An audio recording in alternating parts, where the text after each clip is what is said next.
9:43 morning, this is Breakfast with Stephen and Anne.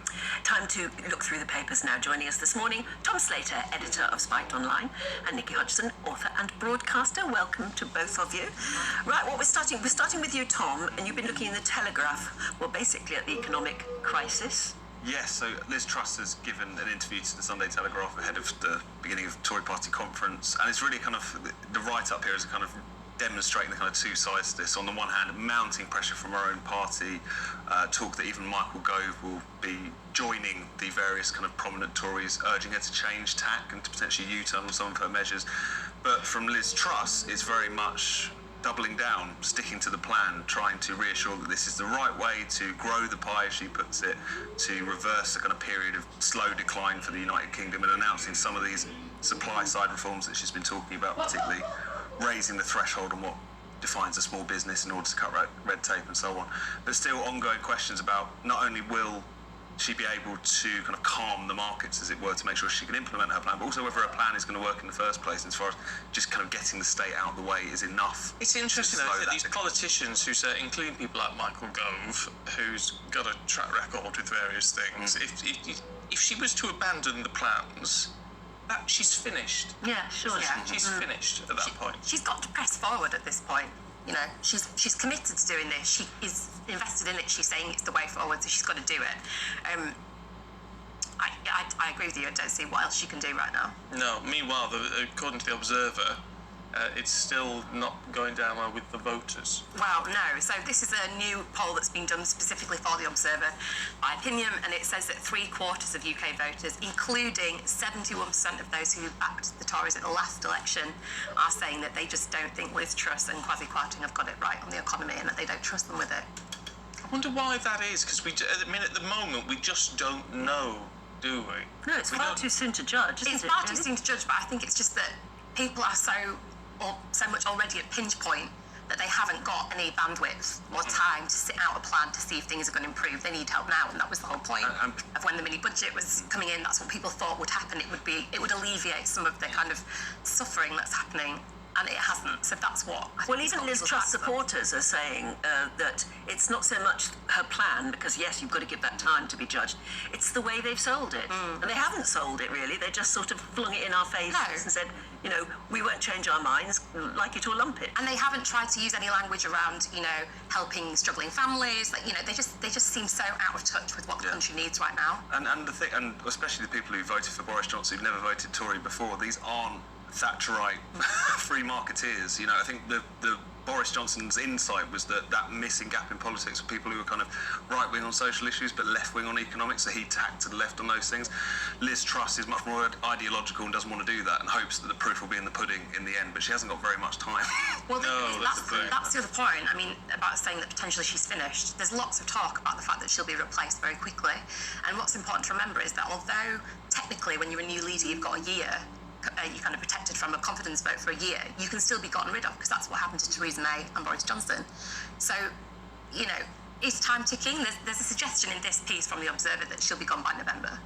By November? By November. Wow. Yeah, by the time that Kwasi Kwarteng puts his surely the party itself loses all credibility. Well, they're saying that they have to get rid of it to save their credibility.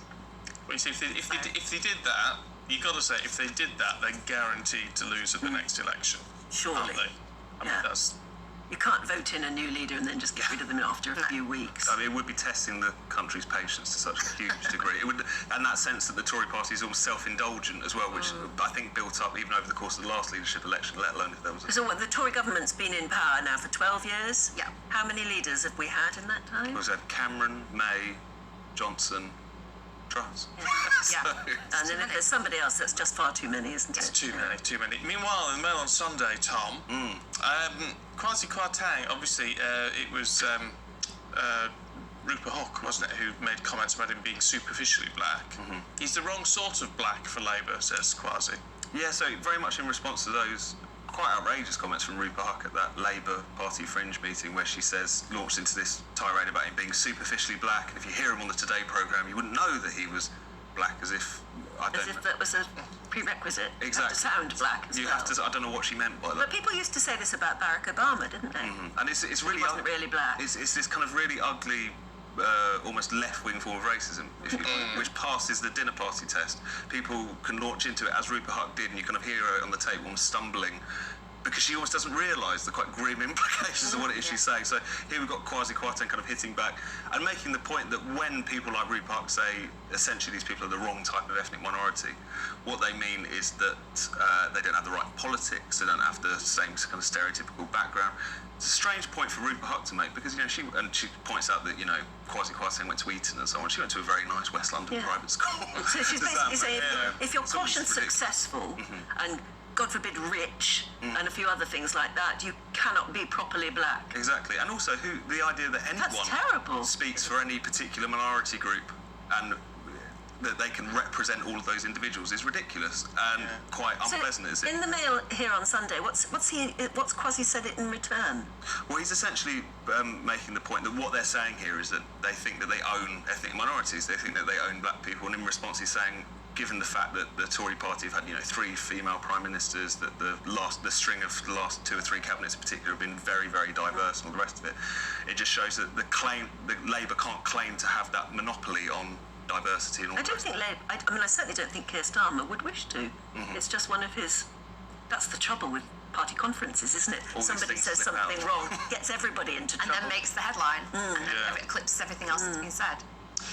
Now, is that partly why, according to the Sunday Times, the Prime Minister has told the King to stay away from the COP27 summit? Well, is he worried he may say something she doesn't like? Well, yes, apparently. I mean, this has come off the back of, he's always been quite vocal about issues to do with the environment. He has been critical of the government in the past when he was in a position to be able to just about get away with that. And obviously now he can't.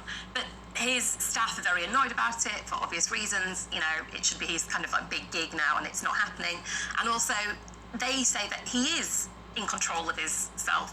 If he's asked to speak on behalf of the government, he can do it. He can back the government. He knows that's his role now.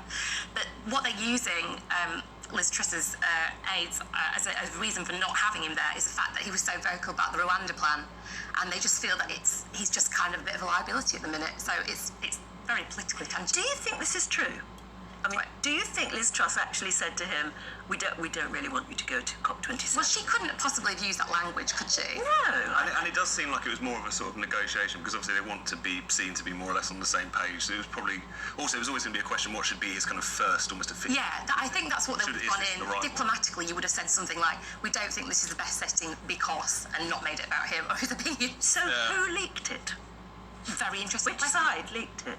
Because I suppose it's difficult to say, isn't it? Because on the one hand, you think who has more to gain from this. I mean, I suppose one of the difficulty is, like with the Rwanda policy, there is a potential for a bit of clash there insofar as, yes, Liz Truss is broadly signed up to the kind of net zero agenda, but is of the kind of leadership candidates was one of the more sceptical. We're saying we need to suspend some of these green levies for a while and all the rest of it.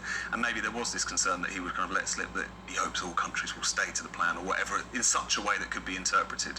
So maybe it's within Liz Truss's interest to saying we're keeping the eco King in check, I don't know, but nevertheless, especially at this... Or maybe the King just wants to let people know that he's being shut down. Maybe.